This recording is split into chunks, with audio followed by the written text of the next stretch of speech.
오늘 우리에게 주시는 하나님 말씀은 창세기 27장 1절부터 19절입니다. 창세기 27장 1절부터 19절까지 말씀 다 함께 한 목소리로 같이 봉독하도록 하겠습니다.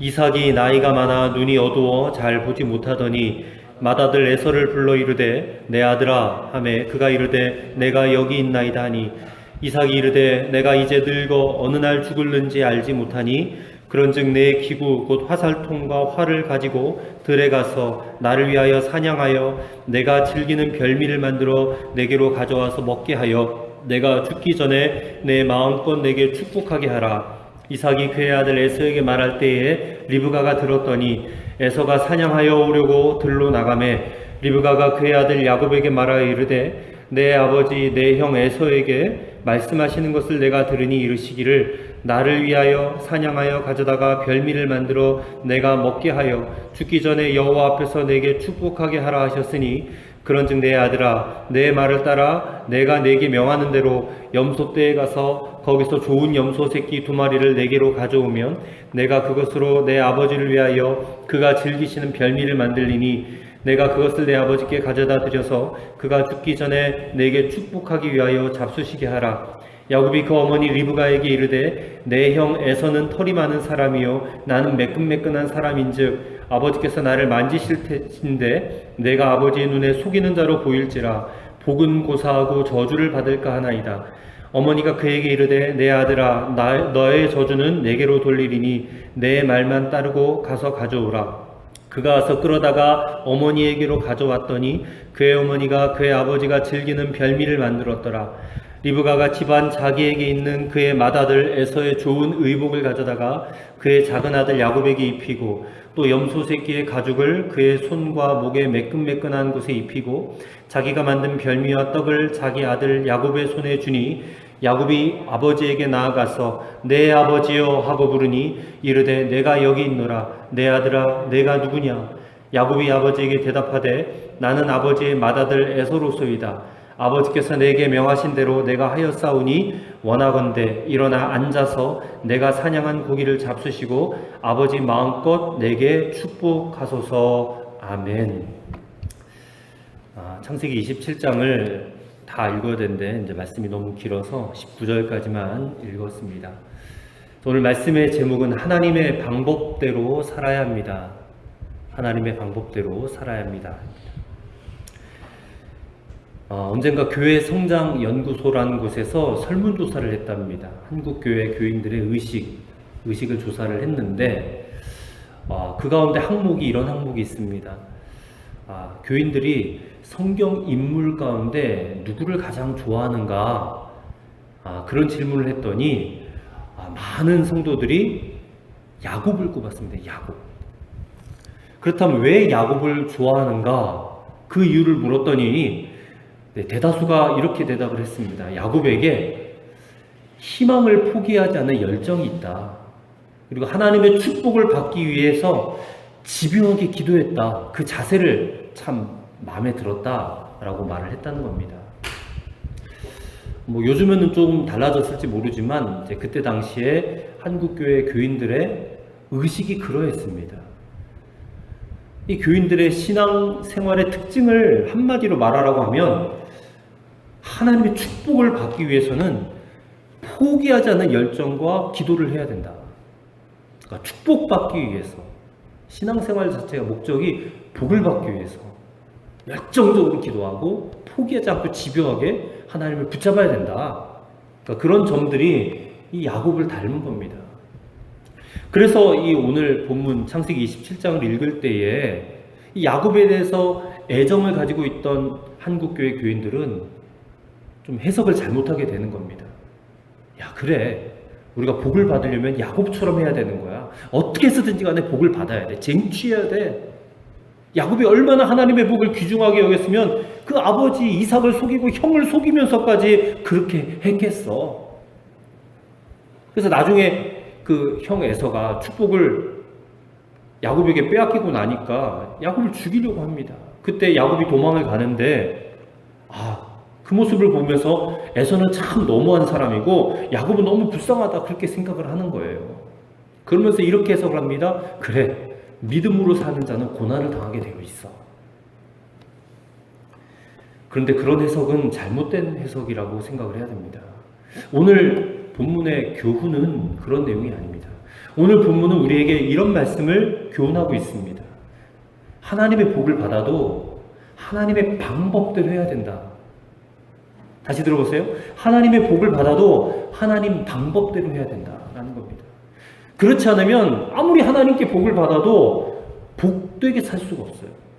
복을 받았다고 다 좋은 게 아니라 그 복을 가지고 복되게 살아야 되는데 복되게 살 수 없다는 거예요. 하나님의 방법대로 하지 않았기 때문에. 그래서 오늘 우리들은 이 본문을 정확하게 읽어야 됩니다. 오늘 본문에 등장하는 이삭, 리브가, 야곱, 이 사람들은 다 하나님을 잘 믿는 사람들이에요. 그러나 한결같이 하나님의 뜻대로 행하기보다는 자기 마음대로 행동을 하는 거예요. 오늘 본문은 이 문제를 우리에게 지적하고 있는 것입니다. 왜 야곱이 복을 받았음에도 불구하고 그렇게 험악한 세월을 살았는지를 말씀하고 계시는 거예요.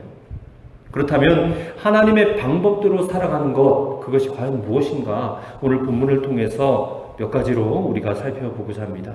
첫째로, 내가 옳은 대로 하고 싶어하는 고집이 꺾어져야 된다는 겁니다. 자, 오늘 본문의 이삭을 한번 살펴보시기 바랍니다. 자, 이삭은 하나님께서 자신의 축복의 그 유업을 이어받을 자가 야곱이라는 것을 알고 있음에도 불구하고 끝까지 에서에게 복을 주려고 해요. 이미 지난 시간에 그 아내 리브가가 복중에 임신했을 때, 쌍둥이를 임신했을 때에 하나님으로부터 받은 예언의 말씀을 이미 듣고 이삭도 알고 있었습니다. 자, 창세기 25장 23절에 보세요. 25장 23절에 보면 여호와께서 그에게 이르시되 두 국민이 내 태중에 있구나. 두 민족이 내 복중에서부터 나누이리라. 이 족속이 저 족속보다 강하겠고 큰 자가 어린 자를 섬기리라 하였더라 했습니다. 하나님의 말씀이 이미 리브가에게 알려졌고 그 이야기도 그 이삭은 알고 있었다는 거예요. 그리고 에서가 너무 배가 고파서 자신이 받을 장자권을 동생 야곱에게 팥죽 한 그릇에 팔아먹었다는 그 사실도 이미 들어서 알고 있었을 거예요. 이삭이. 그렇기 때문에 나중에 야곱이 자기를 속여서 장자가 받을 복을 가로챘다는 것을 알았을 때 그것을 쉽게 받아들였던 이유이기도 해요. 그게. 알고 있었다는 겁니다. 근데 그럼에도 불구하고 이삭은 에서를 더 좋아했습니다. 왜냐하면 에서가 자기 마음에 들었기 때문에. 남성적이에요. 활달해요. 또 사냥도 잘해요. 또 별미도 만들어서 아버지를 가끔 대접하기도 해요. 그런 에서가 너무 마음에 들었다는 거예요. 자기가 좋아하는 아들이 더군다나 장자예요. 맏아들이에요. 그렇기 때문에 하나님의 뜻은 알고 있었지만 이 장자의 복을 맏아들 에서에게 주고 싶었던 겁니다. 마음은 좀 불편했죠. 자기 아내 리브가가 큰 자가 작은 자를 섬기리라 하나님의 말씀을 들었잖아요. 근데 그 말을 알고 있기 때문에, 들었기 때문에 조금 마음은 불편했던 모양이에요. 그래서 아내 리브가도 빼고 야곱도 빼고 에서만 살짝 불러다가 조용히 축복을 하려고 했던 겁니다. 여기서 우리는 이삭이 정말 하나님의 뜻과는 상관없이 얼마나 자기 마음 내키는 대로, 자기 의지대로, 자기가 옳은 대로 행하고자 하는 그런 욕심, 욕망이 얼마나 강한지를 보게 되는 거예요. 한 번은 어느 집사님께서 사업을 하다가 너무 어려워져서 목사님에게 기도를 부탁하러 왔답니다. 그래서 목사님이 그 집사님 기도를 해드리고 나서 물었어요. 아니 집사님 왜 미리 좀 의논하지 않고 그 사업을 그렇게 덜컥 시작을 하셨습니까? 그랬더니 그 집사님이 하는 말이 이래요. 제가 목사님에게 미리 의논했다면 아마 목사님은 하지 말라고 했을 것이 뻔했습니다. 그래서 제가 물어보지 않았어요. 그랬다는 거예요. 목사님이 그 집사님의 말을 듣고 저분의 참 고집이 정말 대단한 고집이다. 하나님의 뜻을 몰라서 하나님의 뜻대로 살지 않는 게 아니라는 거예요. 이미 다 알고 있다는 거예요. 근데 알고 있는데도 불구하고 우리는 우리 고집대로 한다는 겁니다. 내가 생각하기에 옳은 대로 행한다는 거예요. 내 마음대로. 근데 왜 그런지 아십니까? 여전히 내가 살아있기 때문에, 내 자아가 팔팔하게 살아있기 때문에 내 고집대로 내가 옳은 대로 한다는 거예요. 그것은 하나님보다 내가 훨씬 더 지혜롭다고 여기기 때문에 그래요. 하나님보다 내 경험이 더 옳고 내 경험이 더 유익해 보이기 때문에 그렇게 한다는 것입니다. 그 자아가 살아있는 거예요. 우리는 예수를 믿는 그리스도인입니다. 예수를 믿되 예수를 잘 믿어야 되잖아요.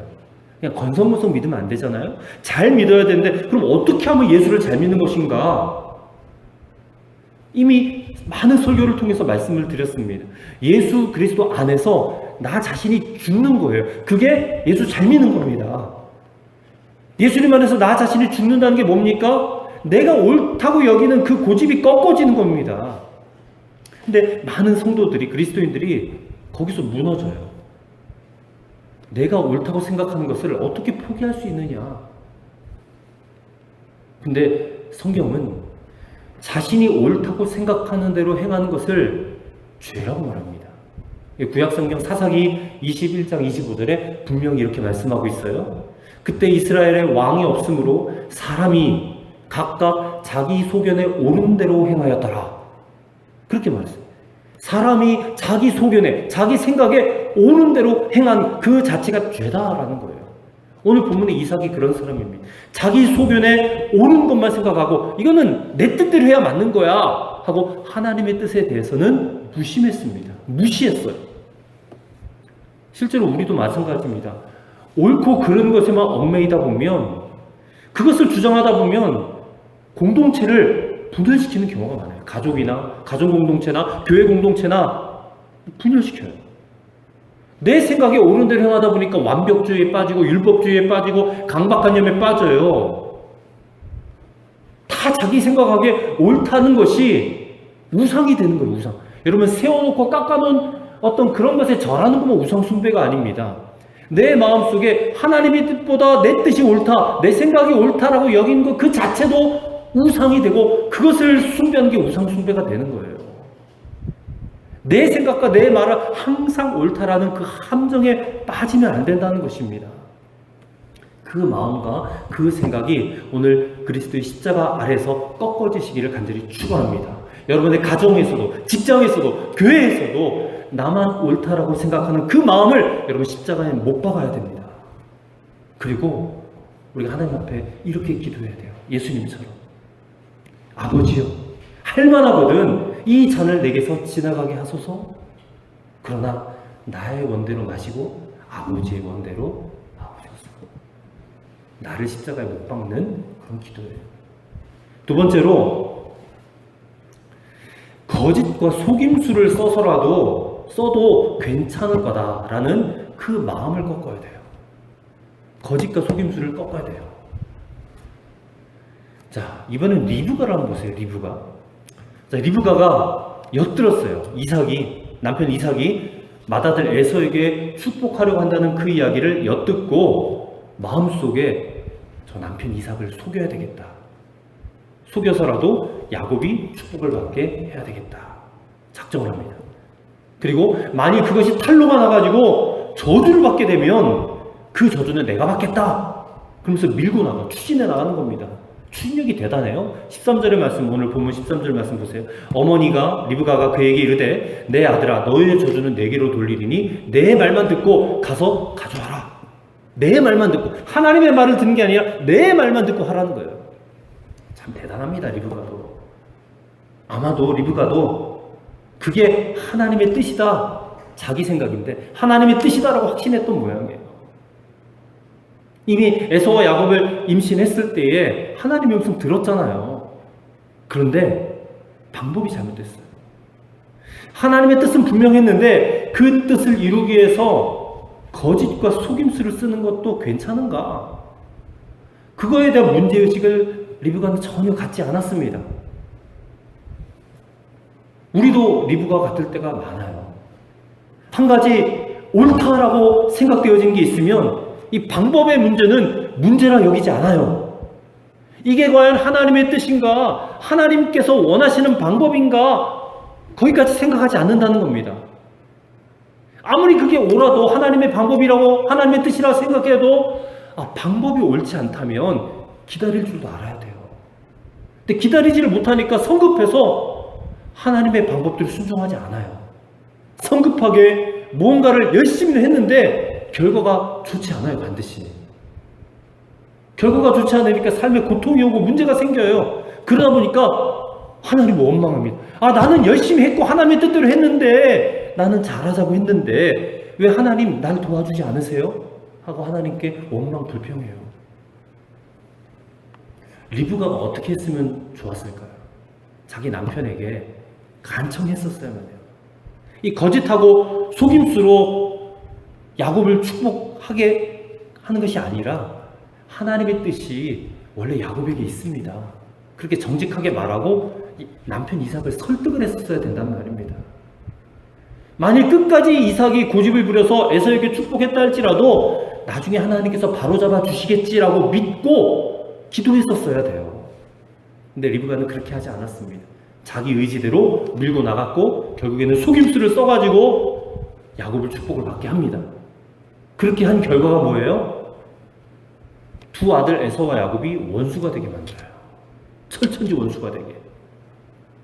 자기가 그토록 사랑했던 아들 야곱과 함께 살지 못하고 20년 동안 떨어져 살게 됐어요. 야곱이 20년 동안 그 삼촌 라반의 집에 가서 살지 않습니까? 그런 결과가 나타나니까 리브가가 어땠겠어요? 하나님 원망하죠. 하나님, 나는 하나님 뜻대로 했는데 왜 이런 일이 나에게 생겨야 됩니까? 당신 뜻대로 했는데 왜 나한테 이런 일이 벌어져야만 합니까? 하나님께 불평하고 원망했을 거란 말이에요. 야곱은 또 어떻습니까? 야곱도 능청스럽게 거짓말해요. 근데 어머니 리브가가 그 말을 했을 때 야곱이 한편으로는 걱정을 했어요. 이러다 걸리면 어떡해요, 어머니? 아버지한테 걸리면 나 저주받아요. 근데 어머니가 그 저주 내게 돌릴 거야 하니까 안심하고 아버지에게 가서 제가 에서입니다라고 거듭해서 거짓말합니다. 18절 보세요. 내 아들아, 내가 누구냐 하니까 야곱이 아버지에게 대답하되 나는 아버지의 맏아들 에서로소이다. 야곱이면서 지가 에서래요. 또 24절 보세요. 이삭이 이르되 네가 참 내 아들 에서가 맞냐? 그랬더니 야곱이 대답하되 그렇습니다. 내가 에서 맞습니다. 그렇게 대답하는 거예요. 나중에는요, 하나님의 이름까지 팔아가면서 거짓말합니다. 20절 말씀 보세요. 이삭이 그의 아들에게 이르되 내 아들아, 내가 어떻게 이같이 속히 잡았느냐? 그가 이르되 아버지 하나님 여호와께서 나로 순조롭게 만나게 하셨습니다. 사냥 보내놨더니 음식을 너무 빨리 만들어가지고 온 거예요. 그래서 어떻게 이렇게 빨리 음식을 만들어왔냐 하니까 하나님이 도와주셔서 빨리 잡아왔습니다. 그렇게 능청스럽게 거짓말을 하는 겁니다. 근데 그 결과가 무엇이냐? 장자의 복은 받긴 받았지만 야곱의 일평생 동안 정말로 그 복을 받은 사람답게 살지 못했어요. 험하게 살았고 고생스럽게 살았고 외롭게 고독하게 살았습니다. 형한테 에서의 손에 죽을지도 모른다는 두려움 속에 살아야 됐고, 또 집에서부터 20년이나 떠나서 객지 생활해야 됐고, 그 삼촌 집에 가서 생활하는 동안에 삼촌에게 계속해서 속임당하고 나중에는 자기 자식들로부터도 속임을 당해요. 그런 이야기들이 계속 창세기를 통해서 우리가 보게 될 건데, 나중에 이 야곱이 나이가 130살이 돼가지고 애굽왕 바로 앞에 서가지고 말하는 말이 있지 않습니까? 내 나그네 생이 130년인데 참 험악한 세월이었습니다. 무엇보다 지금 천국에서 이 성경 말씀 볼 때마다 야곱이 얼마나 부끄럽겠습니까? 오늘 우리가 예수 믿고 정말 하나님의 복을 받았는데 정말로 담대하게 하나님의 방법대로 살고 있는가를 우리는 스스로 질문해 봐야 될 것입니다. 오늘 이 시대에 하나님의 방법 무엇입니까? 하나님의 방법은 이 성경 하나면 충분해요. 하나님의 방법, 하나님의 뜻은 이미 성경에 다 드러나 있습니다. 탁월한 목사님의 탁월한 설교를 들어야지만이 하나님의 방법을 알 수 있는 게 아닙니다. 내가 성경 말씀대로만 살아야지, 그런 마음만 가지고 있다면 누구나 지킬 수 있을 만큼 성경을 이해할 수 있어요. 그러나 중요한 것은, 문제가 되는 것은 내가 하나님 말씀 성경이기 때문에 순종해야지라는 그 마음이 없기 때문에 세상 없는 설교를 들어도 움직일 수가 없는 거예요. 아무리 좋은 설교 말씀을 들어도 우리는 변하지 않습니다. 우리 마음이 잘못되었기 때문에. 안타깝게도 많은 성도들이 하나님 말씀이라도 내 마음에 와 닿아야지만이 반응하겠다. 내 마음을 한번 감동시켜 봐요. 그래야지 내가 반응하겠다. 그렇게 해요. 예배 생활도, 기도 생활도, 전도 생활도, 또 섬기고 사랑하고 이런 것도 내 마음이 감동되어야지만이 움직이겠다. 근데 그렇게 신앙생활 하다 보면 늦어요. 내 마음이 감동되기 전이라도 하나님 말씀이 진리기 때문에, 분명한 하나님의 뜻이기 때문에 내가 거기에 무조건 순종하리라 결단하고 먼저 순종을 해야 돼요. 내 마음이 감동되기 전에, 또 이해가 되기 전에, 깨닫기 전에 이미 순종부터 해야 된다, 그 말이에요. 사실 우리는 언제나 너무 늦게 깨닫거든요. 우리가 하나님의 인도를, 성령님의 인도를 받으려면 성경에 기록된 말씀은 무조건 순종하겠다라는 그런 자세를 가져야 된다는 것입니다. 그 원칙이 없으면 우리는 일평생 살아도 단 한 번도 하나님 말씀대로, 하나님의 방법대로 살 수 없을 거라는 거예요. 그게 우리에게 얼마나 큰 좌절을 주는지 모릅니다. 그렇게 되지 않게 되기를 주의 이름으로 간절히 부탁을 드립니다. 세 번째로, 아무리 어려워도 이 하나님의 말씀대로 살아야지만이 복된 삶을 살게 된다는 거예요. 복된 삶을 살게 된다.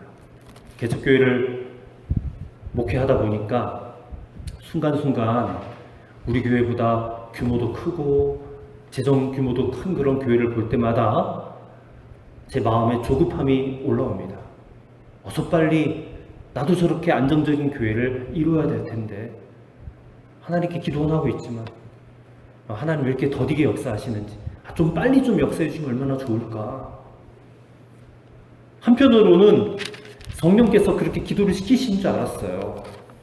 근데 계속된 기도와 또 말씀 묵상과 또 독서를 통해서 알게 되었습니다. 그건 인간 욕망의 산물이다. 목사가 하나님의 뜻을 구하기보다 자기 욕망에 사로잡히게 되면 하나님의 때가 있고 하나님의 방법이 있는데 그것과는 상관없이 어떤 수단과 방법을 다 일으키고 동원해서라도 교회를 부흥시켜야 된다는 그런 충동이 일어나게 되어 있다는 거예요. 조급해지고 분노가 치밀고 그래도 안 되니까 자꾸만 낙심하게 되어 있다는 거. 그건 아니라는 겁니다. 교회를 세워나가는 것, 그렇게 하는 게 아니라는 겁니다. 부흥은 인간 목사의 욕심으로 되어지는 게 아니고 이웃교회와의 경쟁심으로도 이루어지는 것이 아니다. 교회 부흥은 우리가 하나님께, 그리고 하나님의 말씀에 철저하게 순종할 때에 성령께서 역사하셔야지만이 되어지는 것이다 라는 것을 분명히 깨닫게 됐습니다. 그게 어디 목사뿐이겠습니까? 많은 성도들이 하나님의 방법대로, 하나님의 말씀대로 사는 것을 힘들어해요. 여러분, 하나님의 방법이 뭐예요? 말씀대로 사는 거예요. 말씀대로. 그리스도인이라면, 예수 믿는 사람이라면 그거는 당연히 그렇게 살아야 된다는 거 우리가 다 알아요. 다 아는데 그렇게 못합니다. 왜 그렇습니까? 아까는 우리가 자아가 죽지 않았기 때문에, 꺾어지지 않았기 때문에 말했지만, 또 한편으로 우리 생각에 이 하나님의 방법대로 사는 것은 어리석어 보이기 때문에, 우리의 관점이 이렇게 삐뚤어졌다니까요. 하나님의 방법대로 사는 것이 어리석어 보인다는 거예요. 성경 읽다 보면 정직하라, 성결해라, 깨끗하라, 그리고 용서해라, 사랑해라, 그리고 줘라, 믿으라, 기도해라, 11조해라, 주일 예배 드려라, 빠지지 마라, 항상 기뻐하고 감사해라. 이런 말씀들이 계속해서 반복되어져 나오지 않습니까? 그런데 그런 말씀은 쉬워도 실제 우리의 삶의 현장에 들어가면 그 말씀 어느 하나도 세상 사는 데는 별로 통할 것 같지 않은 거예요. 그렇게 살다 보면 손해볼 것 같은 거예요. 어떻게 내가 항상 기뻐하고 살아? 나를 분노하게 하고 나를 화나게 만드는 그 사람 앞에 나도 똑같이 화를 내야지. 나도 똑같이 들이밀어야지. 근데 하나님은 인내하라, 참으라. 그것까지 품고 사랑해라 그렇게 말씀하시는데 그렇게 살면 내가 손해본다 생각하는 거예요. 그게 우리의 관념에 딱 박혀 있다니까요. 그러니까 말씀대로 방법대로 사는 것은 어리석어 보이는 방법. 이게 바로 교만입니다. 교만. 우리가 하나님보다 더 똑똑합니까? 우리가 하나님보다 더 지혜로워요? 우리가 하나님이 알지 못하는 것을 내가 알고 있다는 말입니까? 사실은 하나님을 우리가 믿지 않는 겁니다. 안 믿는 거예요. 그래서 하나님의 방법보다 하나님의 말씀보다 내 경험과 내 지혜를 더 의지하고 사는 거예요. 여러분, 우리가 정말로 하나님을 믿는다면 말씀대로 살 용기를 갖게 돼요. 아무리 어려워도 우리가 하나님의 방법, 이 성경에 기록되어져 있는 대로 살면 결국은 그것이 우리 자신에게 복으로 돌아옵니다. 그리고 그렇게 사는 우리를 세상 사람들이 보고 그들이 하나님을 믿게 되는 거예요. 인도의 성자 간디는 크리스찬은 아니었습니다. 하지만 참 우리가 이렇게 겉으로 보면 참 크리스찬 같이 보여요. 근데 예수 믿은 사람은 아니에요. 근데 그가 이런 말을 했답니다. 내가 이 세상에서 제일 좋아하는 인물은 예수 그리스도입니다.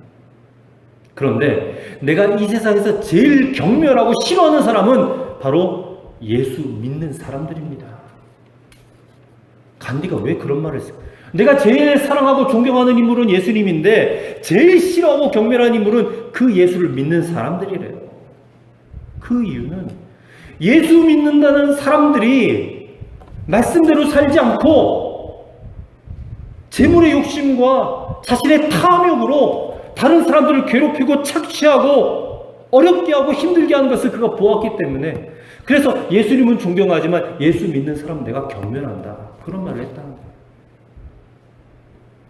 오늘 우리는 예수 믿는 사람인데 간디가 경멸하는 그런 사람으로 살고 있는 것 아닌가.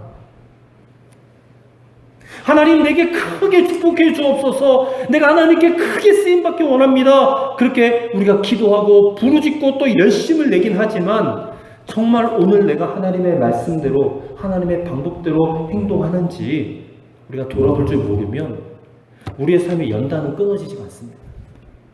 그리고 그 연단을 받고 살면서도 왜 연단받고 있는지도 알지도 못해요. 젊은이들 사이에 혼전동거가 유행합니다. 혼전동거가 뭐냐면 결혼하기 전에 같이 살아보는 거예요. 왜 그렇게 사느냐? 행복한 결혼 생활을 하기 위해서라는 거예요. 행복한 결혼 생활을 위해서는 좋은 사람을 만나야 되는데 결혼하기 전에 이 사람이 좋은 사람이냐 아니냐를 알아야 되는데 함께 살아봐야 정확히 알게 되지 않겠느냐. 그런 논리예요. 근데 젊은이들이 그런 논리를 가지고 있는 것은 행복한 결혼에 대한 하나님의 뜻, 하나님의 방법을 모르기 때문에 그래요.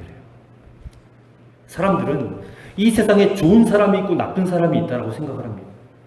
그래서 나쁜 사람하고 사귀면 안 되고 만나면 안 되고 좋은 사람을 찾아내서 그 사람과 살아야지, 결혼해야지 행복한 삶을 살 수 있다고 생각을 합니다. 그러니까 행복의 조건이 전적으로 좋은 배우자에 달려있다. 성경을 보시면 이 세상 어떤 사람도 좋은 사람 한 사람도 없다요. 다 죄인이라고 성경은 말하고 있습니다. 우리 눈에 보기에 아무리 좋은 사람도 성경의 눈으로 보면 죄인이라는 겁니다. 함께 살아보면 그 사람의 허물이 드러나요. 왜요? 죄인이기 때문에. 하나님은 행복한 결혼 생활의 조건으로 성경에 뭐라고 말씀하냐면 순종을 말합니다. 순종. 누구나 살다 보면 깊이 알고 또 알다 보면 또 실망스러운 부분들도 보여요. 근데 내가 그 사람에게 실망하지 않으면 그가 나에게 실망할 수도 있어요. 그래서 행복한 결혼 생활은 좋은 사람을 택했기 때문에 이루어진 게 아니라 배우자가 될 그 사람의 허물조차도 받아들이고 서로 사랑하고 순종하기로 결단할 때에 이루어지는 것이다. 하나님의 방법대로 살려고 하는 사람이 누리는 축복, 그게 바로 결혼의 행복입니다. 목회를 지금까지 해오면서 참으로 안타까운 점이 있다면, 다 예수 믿어요. 교회도 열심히 다니고 또 교회 일에 충성 봉사하는 그런 분들이 임에도 불구하고 이 사람들이 본질보다는 비본질적인 문제에 집착해가지고 그것 가지고 사람을 판단하고 평가하고 낙인 찍고 정죄하는 그런 모습들을 보게 되는 거예요. 그게 제일 안타깝습니다. 그러다 보니까 내 편 있고 남의 편이 있어요. 패가 서로 갈려져서 서로 상대편을 바라볼 때 정죄하고 판단하고 욕해요. 그러면서 주장하는 건 뭐냐? 다 교회가 잘 되기 위해서는 거예요.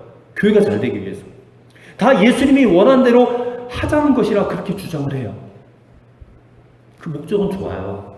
근데 문제는 방법. 정죄하고 판단하고 낙인 찍어가면서 욕하면서 그렇게 목적을 이루어가는 게 과연 하나님의 방법인가? 여러분, 이 생각만 해도 우리는 분명히 깨달을 수 있습니다. 그건 하나님의 방법이 아닙니다. 가정만 봐도 마찬가지. 잘 살아보자, 행복하게 살자 하면서 우리는 서로를 비방해요. 정죄해요. 싸웁니다. 그러면서 불행하다고 그래요. 왜 그렇습니까? 아무리 어려워도 하나님 말씀대로 살아야 되는데 그렇게 살지 않기 때문에, 믿음과 기도와 순종과 감사와 기쁨으로 살지 않기 때문에. 오늘 사랑하는 성도 여러분, 어쩔 수 없이 우리는 체질적으로 야곱을 닮았습니다. 그래서 오늘 본문에서 우리는 우리의 문제를 반드시 깨달아야 됩니다. 야곱을 닮았지만 지금까지 내가 하나님의 방법대로 살지 아니하고 내 마음대로, 내 뜻대로, 내 오름대로 생각하며 살아왔다는 것, 하나님 그거 하나만 회개합니다. 여러분 속 마음 가운데, 그래도 내 10번 가운데 한두 번 정도는 내 마음대로 살았지만 8번, 9번은 하나님의 뜻대로 살지 않았는가? 그래서 많은 부분에서 하나님의 뜻대로 살았으니까 하나님 이 정도는 그냥 봐주세요, 이런 마음이 있다면 그 마음까지도 회개하시기 바랍니다. 그 한두 번이 하나님 마음을 아프게 하고 우리 가정을 아프게 하고 우리 교회를 아프게 했다는 거예요. 우리는 10번이면 10번 다 하나님의 방법대로 살아야 돼요. 그런 능력과 그런 용기를 주옵소서.